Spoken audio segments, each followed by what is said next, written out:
এদেশ বাংলাদেশ, এই জেলা আবার কুমিল্লা নোয়াখালীর অন্তর্ভুক্ত জেলা, যেখানে সঠিক দিন ধর্ম পাওয়া অতীব জটিল।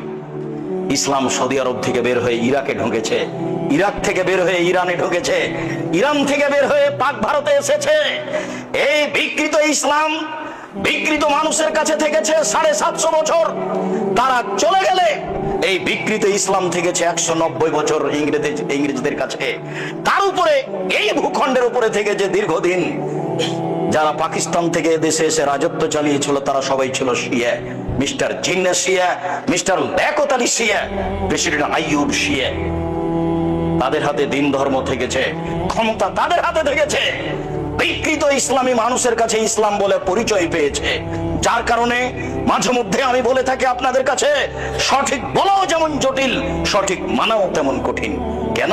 সঠিক কথাগুলি, বেঠিক কথাগুলি দুটাই আরবিতে লেখা আছে।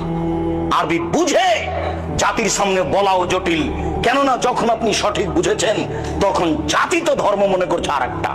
আপনি যদি বলেন, সমাজ আপনারটা মেনে নিবে না, সমাজ আর রি করে উঠবে। তারা বলবে, এই কেমন আলেম বাপ দাদার ধর্মকে বিকৃত করতে এসেছে। ধর্মের পরিবর্তন মানুষ সহজে মেনে নেয় না, তার নাম আকীদা, তার নাম বিশ্বাস। মুহাম্মদ সাল্লাল্লাহু আলাইহি সাল্লাম আত্মীয় স্বজনের মাঝে বলেছিলেন, বাপ দাদা, আত্মীয় স্বজন, চাচা চাচি, দেশবাসী, খালা ফুফু সবাই জেনেছিল পৃথিবীতে সবচেয়ে ভদ্র, নম্র, সুন্দর মানুষ হচ্ছেন মুহাম্মদ সাল্লাল্লাহু আলাইহি সাল্লাম। তার আত্মীয় স্বজন জানতো পৃথিবীর মাটিতে মুহাম্মদ সাল্লাল্লাহু আলাইহি সাল্লামের মতো ভদ্র মানুষ কেউ জন্ম নেয়নি। আনাস রাদিয়াল্লাহু তাআলা আনহু বলেন, আল্লাহর নবীর বাড়িতে আমি 10 বছর কাজের লোক হিসেবে ছিলাম। 10 বছরের মধ্যে তিনি বলেননি লেমা কুতা লেমা ফাওতা, এটা করলে কেন, এটা বললে কেন। এত বড় ভদ্র মানুষ আমি জীবনে কোনোদিন দেখিনি। এই ভদ্র মানুষ সবার প্রিয় মানুষ, প্রিয় আত্মীয় স্বজনের কাছে বলেছিলেন, আল্লাহ একজন, সপ্তম আকাশের উপরে আছে। জাতির জনগণের আত্মীয় স্বজনের আল্লাহ ছিল 360 জন। আল্লাহ যদি ছেড়ে দিতে বলেন, তাহলে মানুষ মেনে নেয় কি করে? তাই তো মানুষ বলেছিল, এ কি যেমন তেমন আশ্চর্য, এ কি যেমন তেমন পথ, আল্লাহুস সামাদ।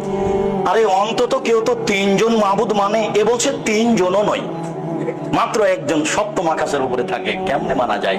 একে হত্যা করতে হবে, নেহাত না হয় দেশ থেকে তাড়িয়ে দিতে হবে, নইলে জেলখানায় বন্দি করতে হবে, তিনটের যে কোনো একটা করতে হবে। এটাই তাদের সিদ্ধান্ত।